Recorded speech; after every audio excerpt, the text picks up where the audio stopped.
Okay, ladies and gentlemen, so for tonight's read along, and I told you guys why I'm doing this. Clearly, people just don't know how to read articles, or maybe they can't get through it. So maybe instead of actually reading it, you can just listen to this or watch it in your own free time. I don't know. But this is about parenting and poverty and children. So there's this article by The Atlantic. It's kind of long. The 9.9%.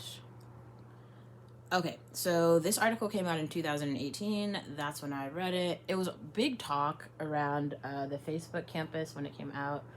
Where's the camera here? I will link this in the description box. It's got a little baby fist. You can't see it, whatever. So I'm just going to read this out loud. It is kind of long. There's also read aloud features on the phone, but for some reason people don't click that, so you can just watch me read it. It's by The Atlantic. The 9.9% is the new American aristocracy. This is true. The class divide is already toxic and is fast becoming unbridgeable. You're probably part of the problem, by Matthew Stewart. The June 2018 issue. 1. The aristocracy is dead. For about a week every year in my childhood, I was a member of one of America's fading aristocracies. Sometimes around Christmas, more often on the 4th of July, my family would take up residence in one of my grandparents' country clubs in Chicago, Palm Beach, or Asheville, North Carolina. The breakfast buffets were magnificent, and grandfather was a jovial host, always ready with a familiar story, rarely missing an opportunity for gentle instruction on proper club etiquette.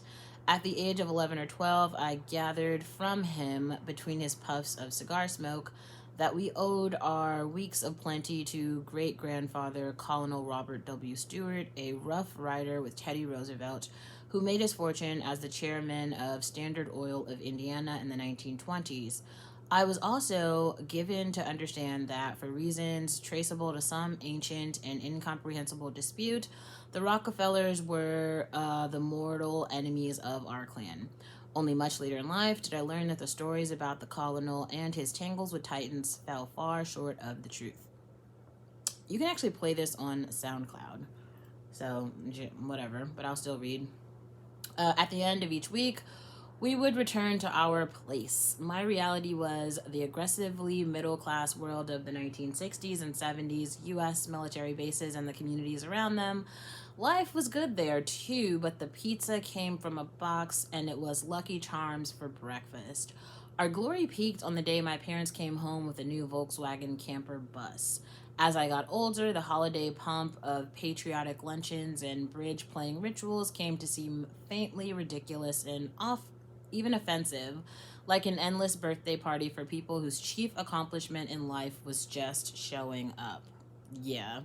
I belong to a new generation that believed in getting ahead through merit, and we defined merit in a straightforward way. Test scores, grades, competitive resume stuffing, supremacy in board games, and pickup basketball, and of course, working for our keep. For me, that meant taking on chores for the neighbors, punching the clock at a local fast food restaurant, and collecting scholarships to get through college and graduate school. I came into many advantages by birth, but money was not among them. The meritocratic class has mastered the old trick of consolidating wealth and passing privilege along at the expense of other people's children. I've joined a new aristocracy now, even if we still call ourselves meritocratic winners. If you are a typical reader of The Atlantic, you may well be a member too. And if you're not a member, my hope is that you will find the story of this new class even more interesting, if also more alarming. To be sure, there's a lot to admire about my new group, which I'll call, for reasons you'll soon see, the 9.9%. We've dropped the old dress codes, put our faith in facts, and are somewhat more varied in skin tone and ethnicity. People like me who have winning memories of life in an earlier ruling caste are the exception, not the rule. By any sociological or financial measure, it's good to be us. It's even better to be our friends. In our health, family life, friendship, networks, and level of education, not to mention money, we are crushing the competition below. But we do have a blind spot, and it's located right in the center of the mirror. We seem to be the last to notice just how rapidly we've morphed or what we've morphed into. A related story, The False Promise of the Meritocracy. And I will read that one another night, maybe tomorrow. The meritocratic class has mastered the old trick of consolidating wealth and passing privilege along at the expense of other people's children. We are not innocent bystanders to the growing concentration of wealth in our time. We are the principal accomplices in a process that is slowly strangling the economy, destabilizing American politics, and eroding democracy. Our delusions of merit now prevent us from recognizing the nature of the problem that our emergence as a class represents. We tend to think that the victims of our success are not just the people excluded from the club. But history shows quite clearly that in the kind of game we're playing, everyone loses badly in the end. Two, the discrete charm of the 9.9%. First, let's talk about money. Even if money is only one part of what makes the new aristocrats special, there is a familiar story about rising inequality in the United States, and its stock characters are well known. The villains are the fossil fuels plutocrat, the Wall Street fat cat, the callow tech bro, and the rest of the so-called top 1%. The good guys are the 99%, otherwise known as the people or the middle class. The arc of the narrative is simple. Once we were equal, but now we are divided. The story has a grain of truth to it, but it gets the characters and the plot wrong in basic ways. It is, in fact, the top 0.1% who've been the big winners in the growing concentration of wealth over the past half century. According to the UC Berkeley economists Emmanuel Saez and Gabriel Zuckman, the 160,000 or so households in that group held 22% of America's wealth in 2012, up from 10% in 1963.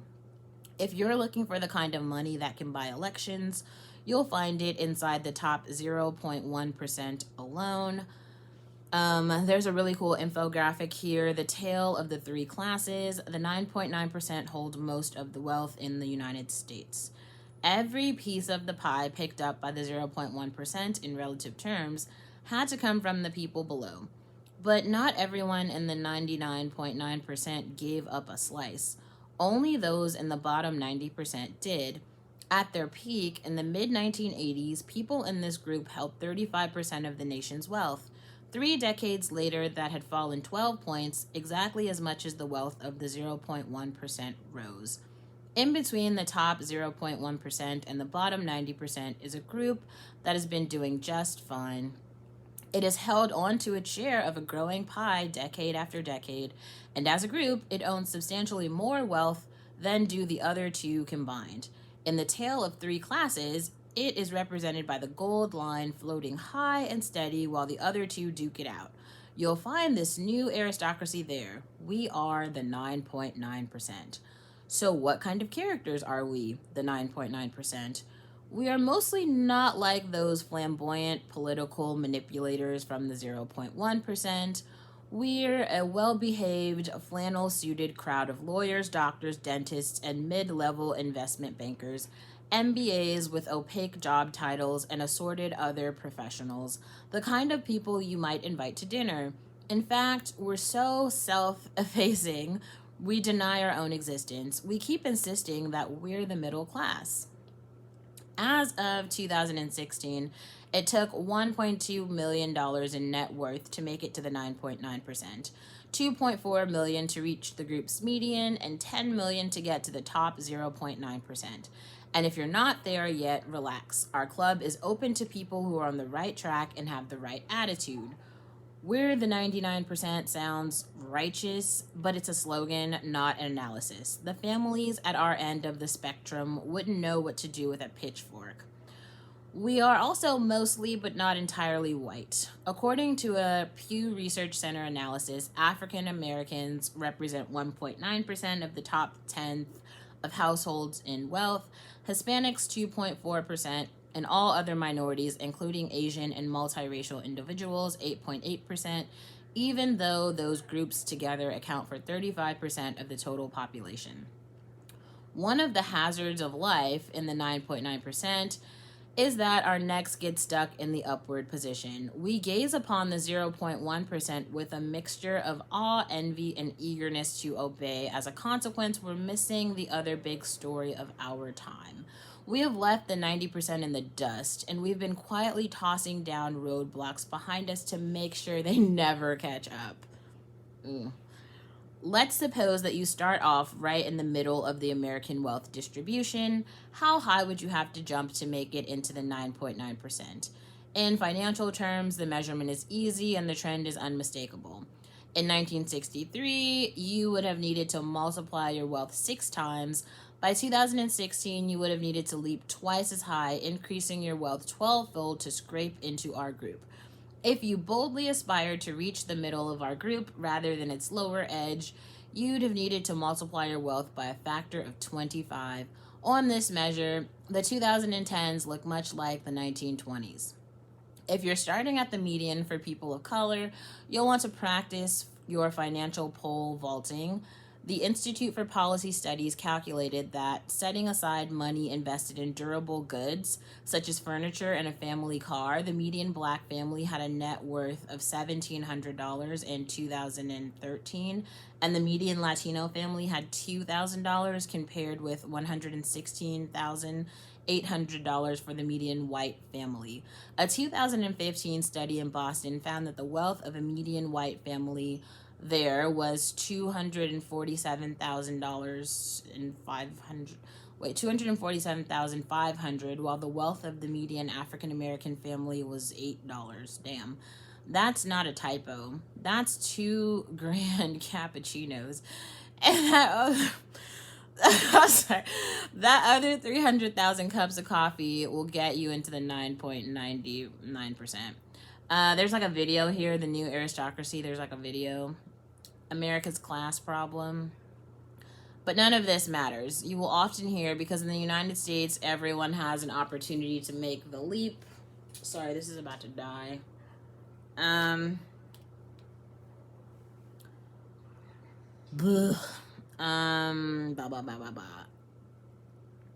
Mobility justifies inequality. As a matter of principle, this isn't true. In the United States, it also turns out not to be true as a factual matter. Contrary to popular myth, economic mobility in the land of opportunity is not high, and it's going down. Imagine yourself on the socioeconomic ladder with one end of a rubber band around your ankle and the other around your parents' rung. The stretch of the rubber determines how hard it is for you to escape the rung on which you were born. If your parents are high on the ladder, the band will pull you up should you fall. If they are low, it will drag you down when you start to rise. Economists represent this concept with a number they call intergenerational earnings elasticity, or IGE, which measures how much of a child's deviation from the average income can be accounted for by the parent's income. An IGE of 0 means there's no relationship at all between parents' income and that of their offspring. An IGE of 1 says that the destiny of a child is to end up right where she came into the world. According to Miles Korok, an economics professor at the City University of New York half a century ago, IGE in America was less than 0.3. Today it's about 0.5. In America, the game is half over once you've selected your parents.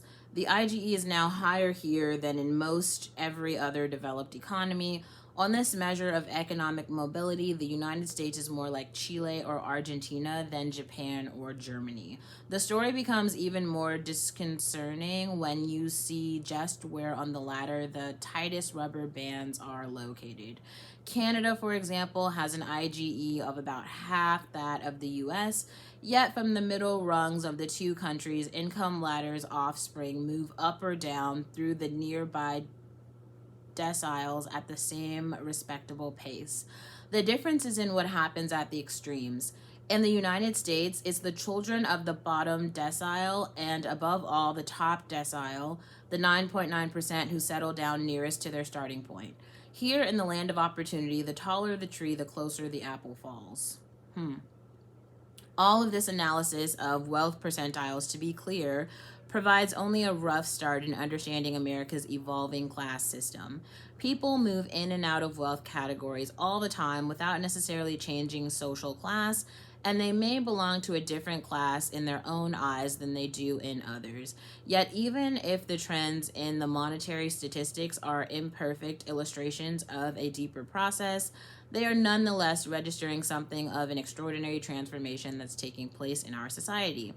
A few years ago, Alan Krueger, an economist and former chairman of the Obama administration's Council of Economic Advisors, was reviewing the international mobility data when he caught a glimpse of a fundamental process underlying our present moment. Rising immobility and rising inequality aren't like two pieces of driftwood that happen to have shown up on the beach at the same time, he noted. They wash up together on every shore. Across countries, the higher the inequality, the higher the IGE. It's as if human societies have a natural tendency to separate, and then once the classes are far enough apart, to crystallize. The Great Gatsby curve, figure 2, inequality and class immobility go together. Economists are prudent creatures. They'll look up from a graph like that and remind you that it shows only correlation and not causation. That's a convenient hedge for those of us at the top because it keeps alive one of the founding myths of America's meritocracy, that our success has nothing to do with other people's failure. It's a pleasant idea, but around the world, throughout history, the wealth have advanced the crystallization process in a straightforward way. They have taken their money out of productive activities and put it into walls. Throughout history, moreover, one social group above all others has assumed responsibility for maintaining and defending these walls. Its members used to be called aristocrats. Now we're the 9.9%. The main difference is that we have figured out how to use the pretense of being part of the middle class as one of our strategies for remaining on top. Krueger liked the graph shown in figure 2 so much that he decided to give it a name, the Great Gatsby Curve. It's a good choice, and it resonates strongly with me. F. Scott Fitzgerald's novel about the breakdown of the American dream is set in 1922, or right around the time that my great-grandfather was secretly siphoning money from Standard Oil and putting it into a shell company in Canada. It was published in 1925 just as special counsel was turning up evidence that bonds from that company had found their way into the hands of the Secretary of the Interior. Its author was drinking his way through cafes of Paris just as Colonel Robert W. Stewart was running away from subpoenas to testify before the United States Senate about his role in the Teapot Dome scandal. We are only now closing in on the peak of inequality that his generation achieved in 1928. I'm sure they thought it would go on forever too. 3. The origin of a species. Money can't buy you class, or so my grandmother used to say, but it can buy a private detective. Facts. Grandmother was a Kentucky debutante and sometime fashion model, kind of like Daisy Buchanan in The Great Gatsby, weirdly enough. So she knew what to do when her eldest son announced his intention to marry a woman from Spain. A gumshoe promptly reported back that the prospective's bride family made a living selling newspapers on the streets of Barcelona. Grandmother instituted an immediate and total communications embargo. In fact, my mother's family owned and operated a large paper goods factory. When children came, grandmother at last relented. Determined to do the right thing, she arranged for the new family, then on military assignment in Hawaii, to be inscribed on the New York Social Register. Sociologists would say in their dry language that my grandmother was a zealous manager of the family's social capital, and she wasn't about to let some Spanish street urchin run away with it. She did have a point, even if her facts were wrong. Money may be the measure of wealth, but it is far from the only form of it.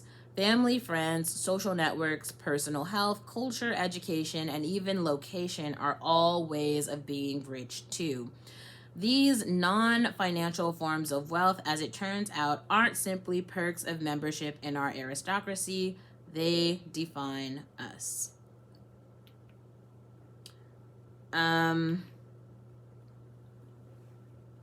We are the people of good family, good health, good schools, good neighborhoods, and good jobs. We may want to call ourselves the 5Gs. Rather than the 9.9%. We are so far from the not so good people on all of these dimensions, we are beginning to resemble a new species. And just as in Grandmother's Day, the process of speciation begins with a love story, or if you prefer, sexual selection. The polite term for the process is assortative mating. The phrase is sometimes used to suggest that this and another of the wonders of the internet age were popcorn at last meets butter and Yankees fans find a Yankees fan. In fact, the frenzy of assortative mating today results from a truth that would have been generally acknowledged by the heroines of any Jane Austen novel. Rising inequality decreases the number of suitably wealthy mates, even as it increases the reward for finding one and the penalty for failing to do so. According to one study, the last time marriage partners sorted themselves by educational status as much as they do now was in the 1920s. For most of us, the process is happily invisible. You meet someone under a tree on an exclusive campus or during orientation at a high-powered professional firm, and before you know it, you're twice as rich. But sometimes, Grandmother understood this well. Extra measures are called for. That's where our new technology puts bumbling society detectives to shame. Ivy Leaguers looking to mate with equals can apply to join a dating service called The League. It's selective. Naturally, only 20 to 30% of New York applicants get in. It's sometimes called the Tinder for the elites. It is misleading to think that assortative mating is symmetrical, as in city mouse marries city mouse and country mouse marries country mouse. A better summary of the data would be rich mouse finds love and poor mouse gets screwed. It turns out, who knew, that people who are struggling to keep it all together have a harder time hanging on to their partner. According to the Harvard political scientist Robert Putnam, 60 years ago, just 20% of children born to parents with a high school education or less lived in a single parent household. Now that figure is nearly 70%. Among college-educated households, by contrast, the single-parent rate remains less than 10%. Since the 1970s, the divorce rate has declined significantly among college-educated couples, while it has risen dramatically among couples with only a high school education. Even as marriage itself has become less common, the rate of single parenting is in turn the single most significant predictor of social immobility across counties, according to a study led by the Stanford economist Raj Chetty. None of which is to suggest that individuals are wrong to seek a suitable partner and make a beautiful family. People should and presumably always will pursue happiness in this way. It's one of the delusions of our meritocratic class, however, to assume that if our actions are individually blameless, then the sum of our actions will be good for society.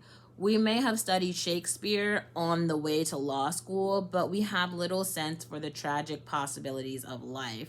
The fact of the matter is that we have silently and collectively opted for inequality, and this is what inequality does. It turned marriage into a luxury good and a stable family life into a privilege that the moneyed elite can pass along to their children. How do we think that's going to work out? This divergence of family by class is just one part of a process that is creating two distinct forms of life in our society. Stop at your local yoga studio or soul cycle class and you'll notice that the same process is now inscribing itself in our own bodies. In 19th century England, the rich really were different. They didn't just have more money, they were taller, a lot taller, according to a powerful, colorfully titled On English Pygmies and Giants. 16-year-old boys from the upper class towered a remarkable 8.6 inches on average over their undernourished lower class countrymen. We are reproducing the same kind of division via a different set of dimensions. Obesity, diabetes, heart disease, kidney disease, and liver disease are all 2 to 3 times more common in individuals who have a family income of less than $35,000 than in those who have a family income greater than $100,000. Among low educated, middle aged whites, the death rate in the United States alone in the developed world increased in the first decade and a half of the 21st century. Driving the trend is the rapid growth in what the Princeton economists Anne Case and Angus Deaton called deaths of despair, suicides, and alcohol and drug-related deaths. The sociological data are not remotely ambiguous in any aspect of this growing divide. We, the 9.9 percenters, live in safer neighborhoods, go to better schools, have shorter commutes, receive higher quality health care, and, when circumstances require, serve time in better prisons. We also have more friends, the kind of friends who will introduce us to new clients or line up great internships for our kids. These special forms of wealth offer the further advantages that they are both harder to emulate and safer to brag about than high income alone. Our class walks around in the jeans and t-shirts inherited from our supposedly humble beginnings. We prefer to signal our status by talking about our organically nourished bodies, the awe-inspiring feats of our offspring, and the ecological correctness of our neighborhoods. We have figured out how to launder our money through higher virtues. Most important of all, we have learned how to pass all of these advantages down to our children. In America today, the single best predictor of whether an individual will get married, stay married, pursue advanced education, live in a good neighborhood, have an extensive social network, and experience good health is the performance of his or her parents on those same metrics. We're leaving the 90% and their offspring far behind in a cloud of debts and bad life choices that they somehow can't stop themselves from making. We tend to overlook the fact that parenting is more expensive and motherhood more hazardous in the United States than in any other developed country. That campaigns against family planning and reproductive rights are an assault on the families of the bottom 90%, and that law and order politics serves to keep even more of them down. We prefer to interpret their relative poverty as vice. Why can't they get their act together? New forms of life necessarily give rise to new and distinct forms of consciousness. If you doubt this, you clearly haven't been reading the personal and household services ads on Monster.com. At the time of this writing, the section for my town of Brookline, Massachusetts, featured one placed by a busy professional couple seeking a part-time nanny. The nanny, or Manny, the ad scrupulously avoids committing to gender, is to be bright, loving, energetic, friendly, intelligent, and professional, and a very good communicator, both written and verbal. She, on balance of probability, will assist with the care and development of 2 children and will be responsible for all aspects of the children's needs, including bathing, dressing, feeding, and taking the young things to and from school activities. That's why a college degree in early education is a plus. In short, nanny is to have every attribute one would want in a terrific professional college-educated parent, except, of course, the part about being an actual professional college-educated parent. There's no chance that nanny will trade places with our busy 5G couple. She must know the proper etiquette in a professionally run household and be prepared to accommodate changing circumstances.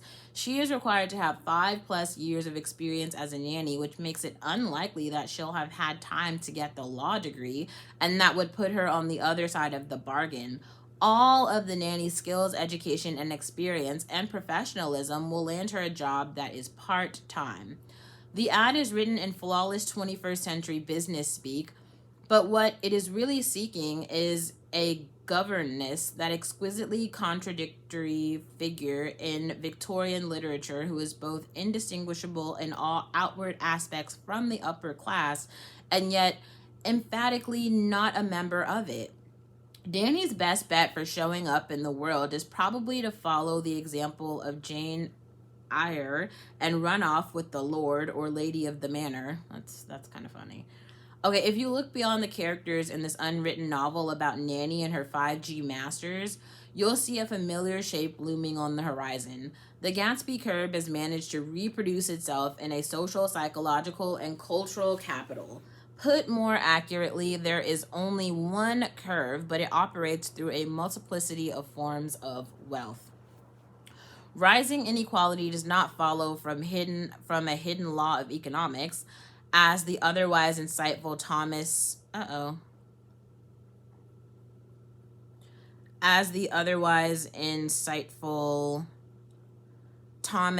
Piketty suggested when he claimed that the historical rate of return on capital exceeds the historical rate of growth in the economy. Inequality necessarily entrenches itself through other non-financial, intrinsically individual forms of wealth and power. We use these other forms of capital to project our advantages into life itself. We look down from our higher virtues in the same way the English upper class looked down from its taller bodies, as if the distinction between superior and inferior were an artifact of nature. That's what aristocrats do. And part 4, the privilege of an education. My 16-year-old daughter is sitting on a couch talking with a stranger about her dreams for the future. We're here ominously enough because she says all my friends are doing it. For a moment, I wonder whether we have unintentionally signed up for some kind of therapy. The professional woman in the smart casual suit throws me a pointed glance and says, "It's normal to be anxious at a time like this." She really does see herself as a therapist of sorts, but she does not yet seem to know that the source of my anxiety is the idea of shelling out for a $12,000 base package of college counseling services whose chief purpose is apparently to reduce my anxiety. Determined to get something out of this trial counseling session, I push for recommendations on summer activities. We leave with a trip on a 10-day cultural tour of France for high schoolers. In the college application business, that's what's known as an enrichment experience. When we get home, I look it up. The price of enrichment, $11,000 for the 10 days. That's when I hear the legend of the SAT Whisperer. If you happen to ride through the yellow-brown valleys of the California coast, past the designer homes that sprout wherever tech unicorns sprinkle their golden stock offerings, you might come across him. His high school classmates still remember him almost 4 decades later as one of the child wonders of the age. Back then, he and his equally precocious siblings showed off their preternatural verbal and musical talents on a local television program. Now his clients fly him around the state for test prep sessions with their 16-year-olds. You can hire him for $750 plus transportation per 2-hour weekend session. There's a weekday discount. Some of his clients book him every week for a year. Affirmative action programs are to some degree an extension of the system of wealth preservation. They indulge rich people in the belief that their college is open to all. At this point, I'm wondering whether life was easier in the old days when you could buy a spot in the elite university of your choice with cold cash. Then I remind myself that grandfather lasted only 1 year at Yale. In those days, the Ivies kicked you out if you weren't ready for action. Today, you have to self-combust in a newsworthy way before they show you the door. Inevitably, I began rehearsing the speech for my daughter. It's perfectly possible to lead a meaningful life without passing through a name brand college. I'm going to say, we love you for who you are. We're not like those tacky strivers who want a back windshield sticker to testify our superior parenting skills. And why would you want to be an investment banker or a corporate lawyer anyway? But I refrain from giving the speech, knowing full well that it will light up her parental bullshit detector like a pair of khakis on fire. The skin colors of the nation's elite student bodies are more varied now, as are their genders, but their financial bones have calcified over the past 30 years. In 1985, 54% of students at the 250 most selective colleges came from families in the bottom three quartiles of the income distribution. A similar review of the class of 2010 put that figure at just 33%. According to a 2017 study, 38 elite colleges, among them 5 of the Ivies, had more students from the top 1% than from the bottom 60%. In his 2014 book, Excellent Sheep, William Deresiewicz, a former English professor at Yale, summed up the situation nicely. Our new multiracial, gender-neutral meritocracy has figured out a way to make itself hereditary. The wealth can also draw on a variety of affirmative action programs designed just for them. As Daniel Golden points out in The Price of Admission, legacy admissions policies reward those applicants with the foresight to choose parents who attended the university in question. Athletic recruiting, on balance, and contrary to the popular wisdom, also favors the wealthy, whose children pursue lacrosse, squash, fencing, and other cost-intensive sports at which private schools and elite public schools excel. And at least among members of the 0.1%, the old school method of simply handing over some of daddy's cash has been making a comeback. Witness Jared Kushner, Harvard graduate. A mother lode of all affirmative action programs for the wealthy, of course, remains the private school. Only 2.2% of the nation's students graduate from non-sectarian private high schools, and yet those graduates account for 26% of students at Harvard and 28% of students at Princeton. The other affirmative action programs, the kind aimed at diversifying the look of the student body, are no doubt well intended. But they are to some degree merely an extension of this system of wealth preservation. Their function, at least in part, is to indulge rich people in the belief that their college is open to all on the basis of merit. The plummeting admission rates of the very top schools, nonetheless, leave many of the children of the 9.9% facing long odds. But not to worry, junior 9.9%ers. We've created a new range of elite colleges just for you. Thanks to the ambitious university administrators and the ever-expanding rankings machine at the U.S. News and World Report, 50 colleges are now as selective as Princeton was in 1980 when I applied. The colleges seem to think that piling up rejections makes them special. In fact, it just means they have collectively opted to deploy their massive tax-subsidized endowments to replicate privilege rather than fulfill their duty to produce an educated public. The only thing going up as fast as the rejection rates at selective colleges is the astounding price of tuition. Measured relative to the national median salary, tuition and fees at the top colleges more than tripled from 1963 to 2013. Throw in the counselors, the whisperers, the violin lessons, the private schools, the cost of arranging for Junior to save a village in Micronesia, and it adds up. To be fair, financial aid closes the gaps for families and keeps the average cost of college from growing as fast as the sticker price, but that still leaves a question. Why are the wealthy so keen to buy their way in? The short answer, of course, is that it's worth it.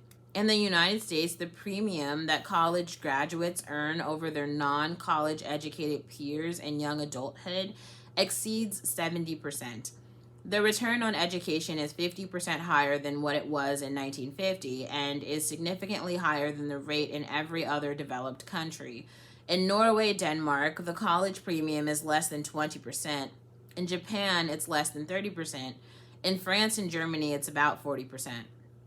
All of this comes before considering the all-consuming difference between good schools and the rest.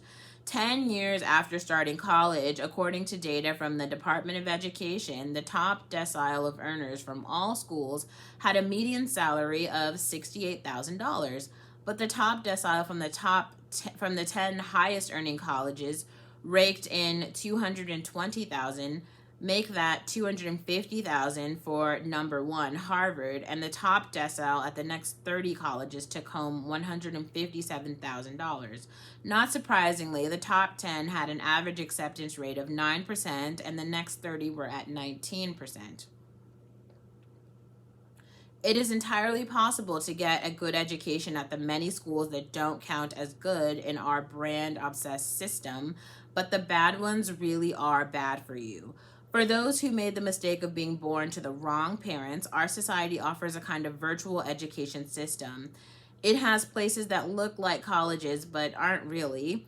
It has debt, and that unfortunately is real. The people who enter into this class hologram do not collect a college premium. They wind up in something more like indentured servitude. So what is the real source of this premium for a good education that we all seem to crave?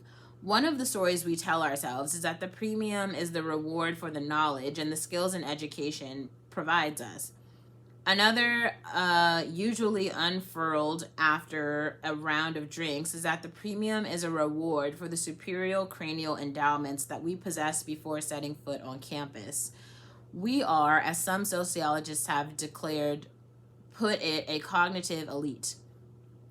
Behind both of these stories lies one of the founding myths of our meritocracy.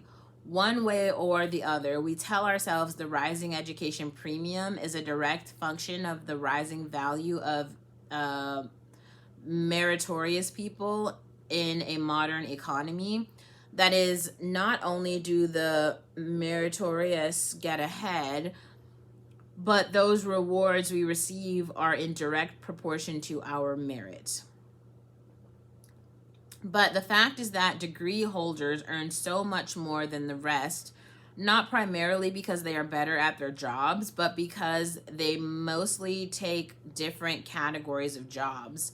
Well over half of the Ivy League graduates, for instance, typically go straight into one of 4 career tracks that are generally reserved for the well-educated: finance, management, consulting, medicine, or law. To keep it simple, let's just say that there are 2 types of occupations in the world: those whose members have collective influence in setting their own pay, and those whose members must face the music on their own. It's better to be a member of the first group. Not surprisingly, that is where you will find the college crowd. So why do America's doctors make twice as much as those of other wealthy countries? Given that the United States has placed dead last 5 times running in the Commonwealth Fund's ranking of healthcare systems in high-income countries, it's hard to argue that they are twice as gifted at saving lives. Dean Baker, a senior economist with the Center for Economic and Policy Research, has a more plausible suggestion. When economists like me look at medicine in America, whether we lean left or right politically, we see something that looks an awful lot like a cartel. Through their influence on the number of slots at medical schools, the availability of residencies, the licensing of foreign-trained doctors, and the role of nurse practitioners, physicians, or organizations can effectively limit the competition their own members face, and that's exactly what they do. Lawyers, or at least a certain elite subset of them, have apparently learned to play the same game. Even after the collapse of the so-called law school bubble, America's lawyers are number 1 in international salary rankings and even earn more than twice as much on average as their wig-totting British colleagues. The University of Chicago law professor Todd Henderson, writing for Forbes in 2016, offered a blunt assessment. The American Bar Association operates a state-approved cartel. That's kind of funny too. Similar occupational licensing schemes provide shelter for the meritorious in a variety of other sectors. The policy researchers Brink, Lindsay, and Stephen Tales detail the mechanisms in the captured economy. Dentist offices, for example, have a glass ceiling that limits what dental hygienists can do without supervision, keeping their bosses in the 9.9%. Copyright and patent laws propped up profits and salaries in the education-heavy pharmaceutical, software, and entertainment sectors. These arrangements are trifles, however, compared with what's on offer in tech and finance, two of the most powerful sectors of the economy. By now, we're thankfully done with the tech sector fairy tales in which whip-smart cowboys innovate the heck out of our stodgy status quo. The reality is that 5 monster companies, you know the names, are worth about $3.5 trillion combined and represent more than 40% of the market capital on the NASDAQ stock exchange. Much of the rest of the technology sector consists of virtual entities waiting patiently to feed themselves to these beasts. So let's face it. This is monopoly money with a smiley emoji.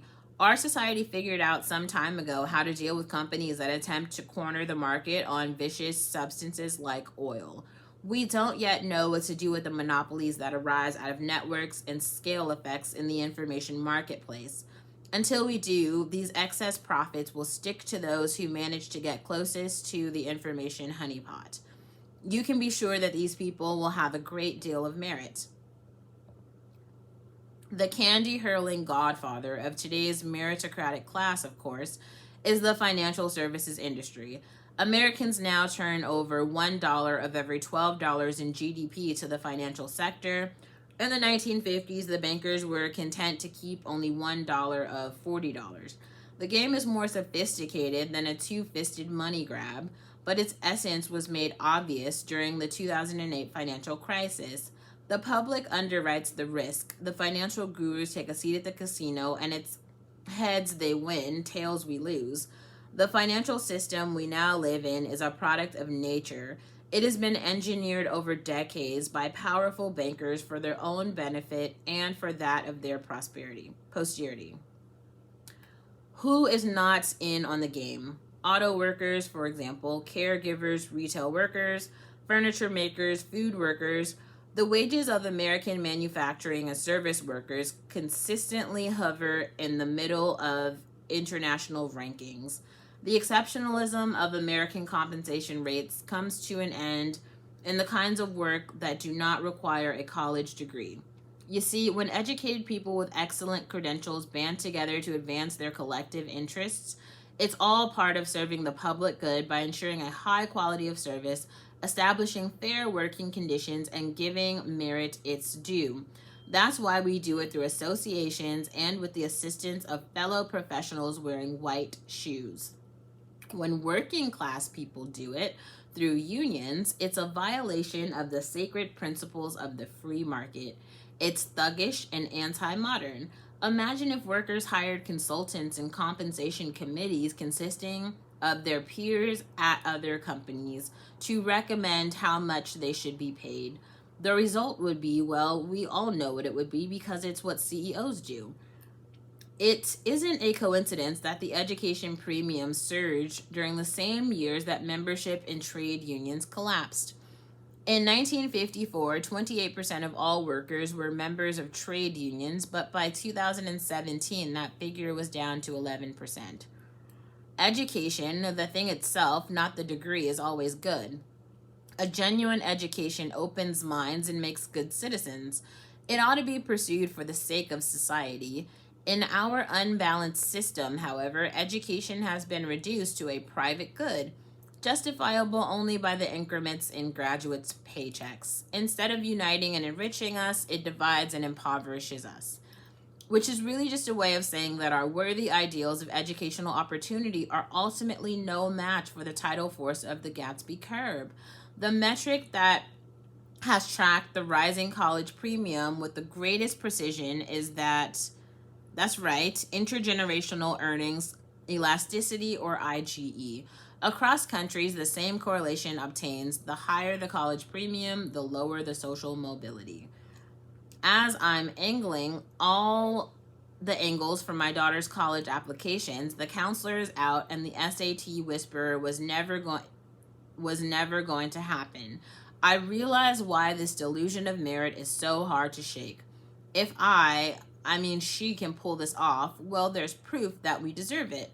If the system can be gamed, well, then our ability to game the system has become the new test of merit. Yeah.